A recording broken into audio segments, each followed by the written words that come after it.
राम राम नमस्कार। हमारे YouTube channel पर आपका स्वागत है।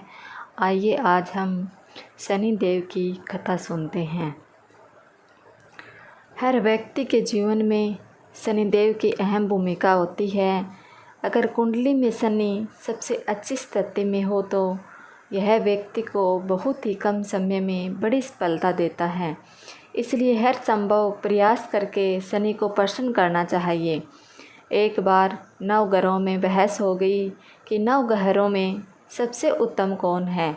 इस बात के निष्कर्ष पर पहुंचने के लिए सभी देवता देवराज इंद्र के पास पहुंच गए।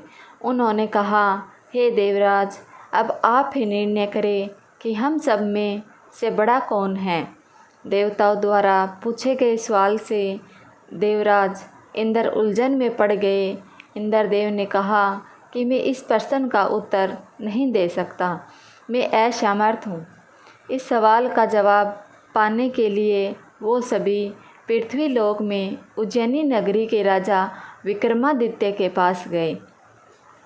राजा विक्रमादित्य के महल पहुंचकर सभी देवताओं ने प्रसन्न किया।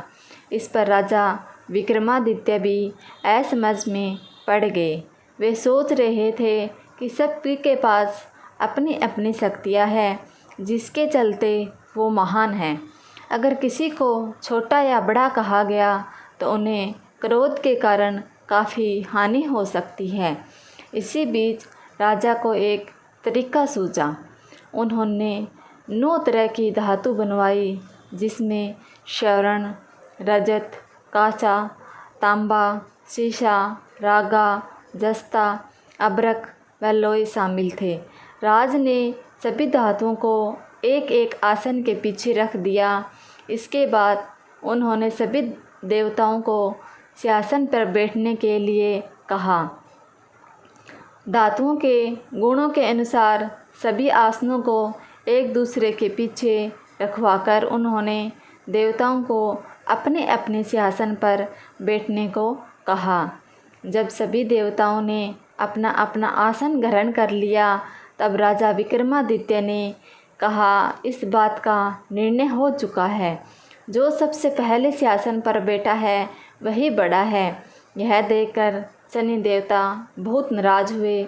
उन्होंने राजा विक्रमादित्य, यह मेरा अपमान है।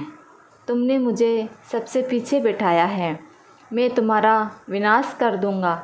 तुम मेरी शक्तियों को नहीं जानते हो। शनि ने कहा, एक राशि पर सूर्य 1 महीने, चंद्रमा 2.25 महीने, मंगल 1.5 महीने, बुध और शुक्र 1 महीने, बृहस्पति 13 महीने रहते हैं, लेकिन मैं किसी भी राशि पर 7.5 वर्ष रहता हूँ। मैंने अपने प्रकोप से बड़े बड़े देवताओं को पीड़ित किया है। मेरे ही प्रकोप के कारण श्री राम को वन में जाकर रहना पड़ा था, क्योंकि उन पर 6.5 शक्ति थी। रावण की मृत्यु भी इसी कारण हुई। अब तू भी मेरे प्रकोप से नहीं बच पाएगा। शनिदेव ने बेहद क्रोध में वहाँ से विदा ली। वही बाकी के देवता खुशी खुशी वहाँ से चले गए। इसके बाद सब कुछ सामान्य ही चलता रहा। राजा विक्रमादित्य पहले की तरह ही न्याय करते रहे। दिन ऐसे ही बीतते रहे, लेकिन शनिदेव अपना अपमान नहीं भूले। एक दिन राजा की परीक्षा लेने शनिदेव घोड़े के व्यापारी के रूप में राज्य पहुँचे। जब राजा विक्रमादित्य को इस बात का पता चला तो उन्होंने अपने अश्वपाल को कुछ घोड़े खरीदने के लिए भेजा। अश्वपाल लौट आया और राजा को बताया कि घोड़े बेहद ही कीमती हैं।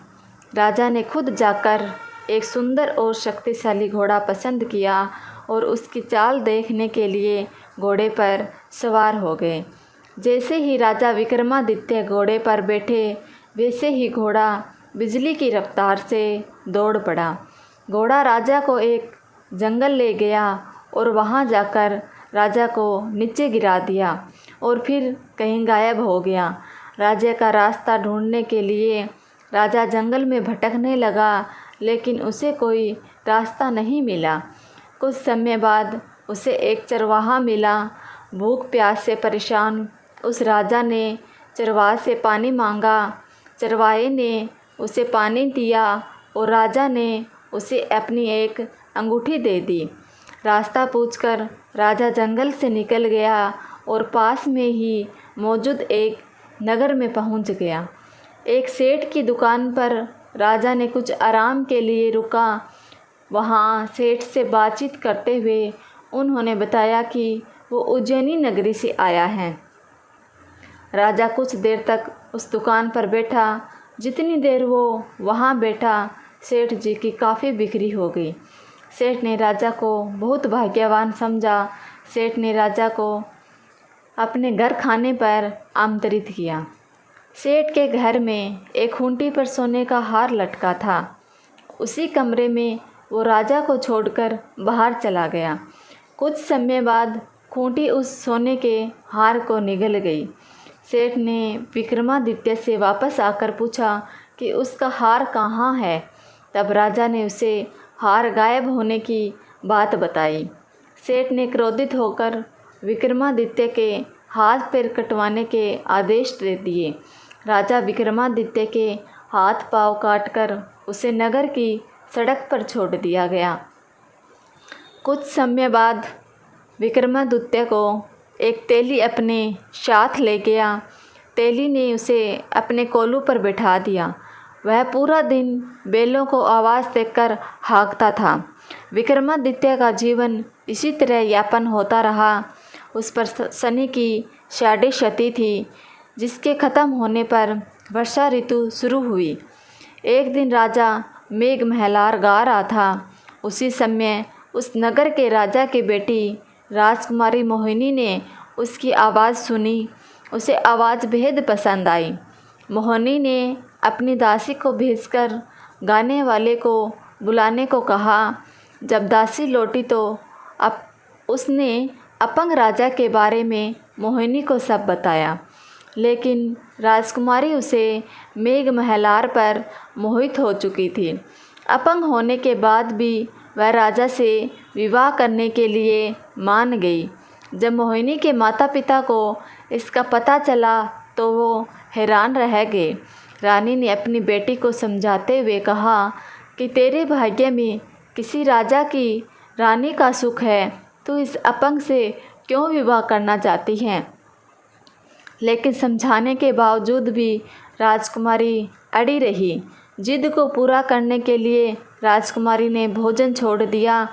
अपनी बेटी की खुशी के लिए राजा रानी अपंग विक्रमादित्य से मोहिनी का विवाह करने के लिए तैयार हो गए। दोनों का विवाह हुआ और वे तेली के घर रहने लगे। उसी दिन विक्रमादित्य के सपने में शनिदेव आए। उन्होंने कहा कि देखा तूने मेरा प्रकोप। राजा ने शनिदेव से उसे क्षमा करने को कहा। उन्होंने कहा कि जितना दुख आपने मुझे दिया है उतना किसी और को मत देना। इस पर शनिदेव ने कहा, राजा, मैं तुम्हारी प्रार्थना स्वीकार करता हूँ। जो कोई व्यक्ति मुझे पूजेगा, व्रत करेगा और मेरी कथा सुनेगा, उस पर मेरी कृपा दृष्टि बनी रहेगी। सुबह जब राजा विक्रमादित्य को नींद खुली तो उसने देखा कि उसके हाथ पांव वापस आ गए हैं। उन्होंने मन ही मन में शनिदेव को नमन किया। राजकुमारी भी विक्रमादित्य के हाथ पैर देखकर हैरान रह गई। तब राजा ने शनिदेव के प्रकोप की कथा सुनाई। जब सेठ को यह बात